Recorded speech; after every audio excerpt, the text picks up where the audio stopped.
Orang guyon-guyon Gus guyon. Saya sudah begini ini, terima kasih luar biasa Bu Khofifah. Sukses selalu untuk Bu Khofifah.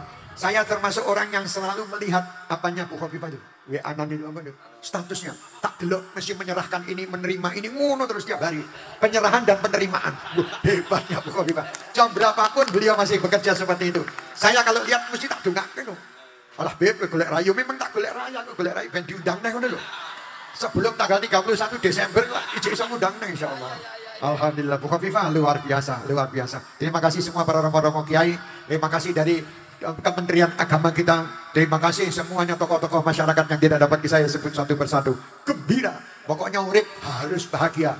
Kalau Rasulullah aja dipakai alat untuk membohongi masyarakat, apalagi cuman kita. Jadi jangan sampai memberikan ruang kepada para habaib untuk masuk dalam pemerintahan. Seperti yang sudah terjadi di eranya Pak Jokowi. Jadi ayo di daerah kita khususnya Jawa Timur ikut Bu Risma resik-resik Jawa Timur.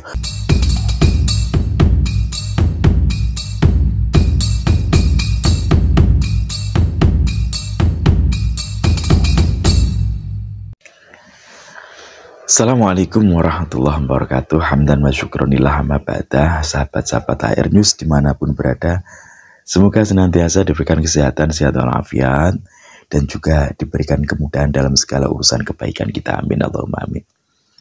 Sahabat HR yang saya banggakan, yang berbahagia, saya akan mengingatkan atau mengajak panjenengan semuanya untuk menyimak video ini baik-baik. Sebentar, cuma sebentar. Tapi ini akan ikut menentukan bagaimana negeri kita ke depannya. Bagaimana generasi muda kita, bagaimana generasi penerus bangsa kita ke depannya. Makanya simak sebentar. Sebentar lagi kita mengadakan demokrasi, pesta demokrasi, yaitu pilkada di seluruh Indonesia. Seluruh Indonesia. Kebetulan karena saya adalah orang Jawa Timur, maka saya akan membawa Jawa Timur sebagai contoh bagaimana kita menentukan seorang pemimpin demi masa depan negeri kita. Sahabat HR News, di daerah Jawa Timur itu ada yang namanya pemilihan gubernur, khususnya gubernur Jawa Timur. Ya, ada 3 calon. Yang pertama ada Ibu Khofifah atau Ibu Khofifah, yang kedua ada Ibu Lulu dan Ibu Risma, ya. Ini nomornya saya lupa, yang jelas pokoknya ada 3, ya, ada 3. Dari ketiga nama ini, siapa yang kira-kira harus memimpin Jawa Timur? Ini hemat saya, menurut hemat saya, ya. 1, Jawa Timur itu adalah daerah yang berbasis NU. NU-nya sangat kuat, paling kuat di semua daerah seluruh Indonesia ini Jawa Timur. Santri NU paling banyak di Jawa Timur. Kemana kira-kira arah tujuan kita? Sementara yang 2 kandidat, yaitu Bu Risma dengan Bu Khofifah, ini sama-sama kuat, elektabilitasnya sama-sama tinggi, ya. Yang 1, Bu Khofifah ini adalah kader dari Nahdlatul Ulama, salah satu kader Nahdlatul Ulama.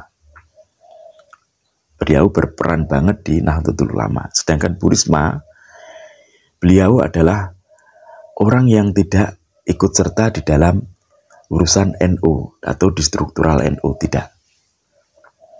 Terus kemudian siapa yang harus kita pilih? Yaitu untuk menentukan pilihan, karena kita NU bukan berarti kita harus memilih orang NU. Sebagaimana yang kita tahu, Bu Khofifah ini adalah seorang petahana, ya, dengan Bapak Emil Dardak, ya. Sedangkan Ibu Risma ini adalah penantangnya lah, ibaratnya gitu, ya. Ibarat dalam sebuah pertandingan itu penantang gitu, ya. Datang menantang Ibu Khofifah dengan Gus Han. Bu Risma dengan Gus Han. Ibu Risma bergandengan dengan Gus Han yang notabene adalah masih putra dari seorang kiai. Beliau juga aktif di gerakan NU, ya, yaitu dari Pondok Pesantren Darul Ulum Jombang, Gus Han ini, ya. Siapakah yang harus kita pilih di antara keduanya? Ini saya bukan berarti saya mengesampingkan Bu Lulu, enggak ya. Karena ini elektabilitasnya dua yang paling tinggi, jadi saya ambil dua aja ya. Untuk Bu Lulu, karena elektabilitasnya itu emang saat ini masih rendah, jadi bukan saya mengesampingkan, enggak, silahkan nanti jenengan nilai sendiri, karena saya juga kurang mengetahui profil daripada Bu Lulu.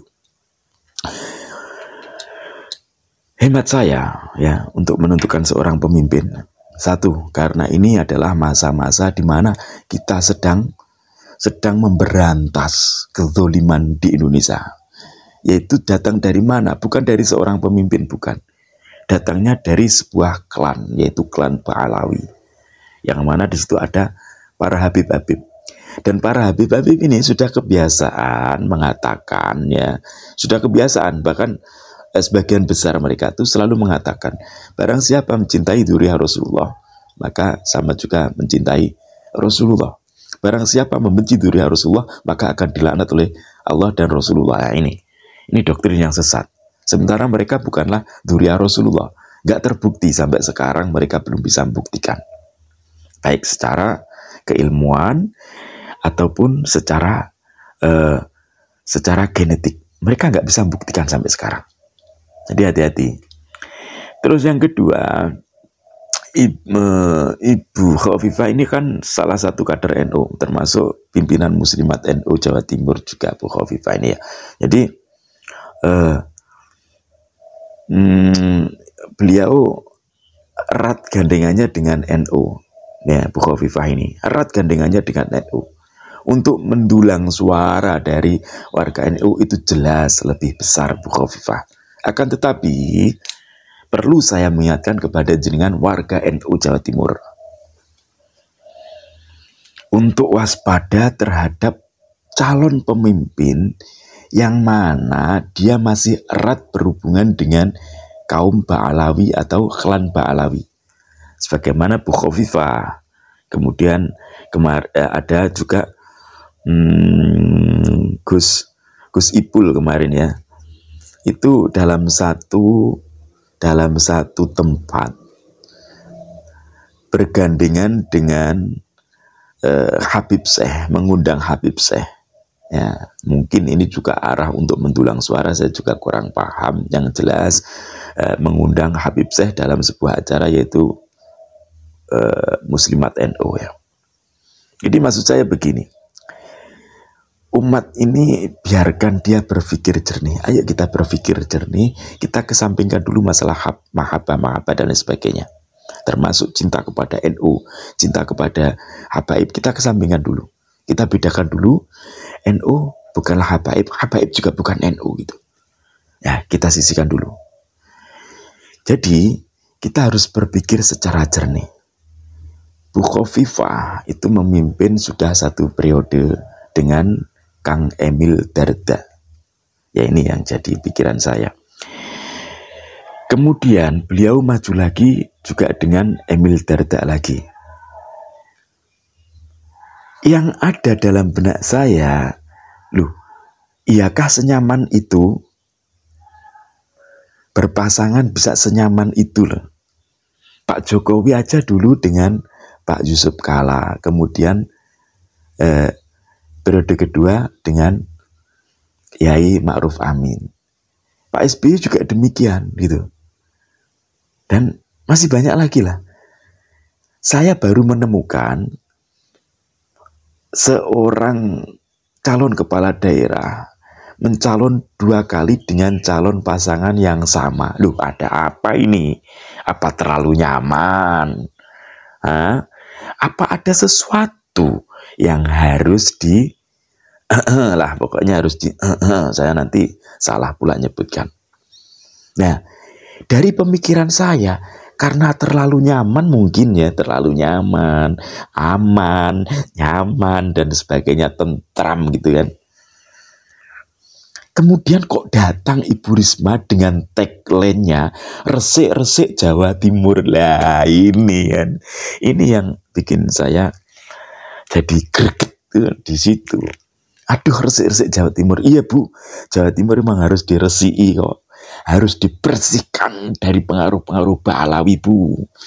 Jawa Timur harus dibersihkan dari pengaruh-pengaruh Habib. Jawa Timur harus dibersihkan dari perbudakan para Habib. Jawa Timur juga harus dibersihkan dari doktrin sesat para Habib.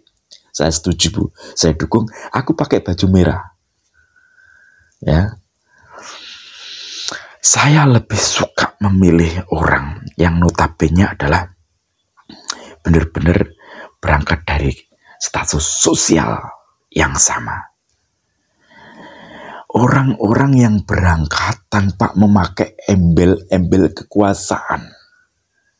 Ya. Orang-orang yang berangkat tanpa menggunakan embel-embel label organisasi Islam tertentu. Itu kelanjutannya. Jadi jangan kemudian masyarakat ini dipengaruhi dengan yang ini itu, jangan. Saya nggak mengatakan kepemimpinan Bu Khofifah selama ini buruk, enggak. Bagus. Cuma ada apa? Kok senyaman itu dengan Pak Emil Dardak? Kok nggak ganti dengan siapa gitu loh? Senyaman itukah? Logika loh ya. Seorang berumah tangga ketika nyamannya dibawa sampai mati. Nyaman. Aman. Tentram. Bahagia, nggak ada yang mengusik. Kan gitu. Tapi ketika dalam rumah tangga sudah tidak merasakan kenyamanan, sering berantem selisih pendapat karena yang satu ini, yang satu itu, yang satu terang, yang satu gelap umpamanya. Berselisih pendapat terus, yang satu pengennya lari ke kanan, satu pengen lari ke kiri. Duh, itu akhirnya kan berantem toh, berantem, akhirnya kan pisah. Lah ini kenapa pasangan ini kok nyaman sekali? Kalau dibilang yang satu kanan, satu ke kiri umpamanya. Duh, kok nyaman ya? Kok nggak pisah-pisah ya? Apa karena sudah ikut ke kanan semua atau justru malah ikut ke kiri semua itu loh? Nah, itu yang jadi masalah. Ya.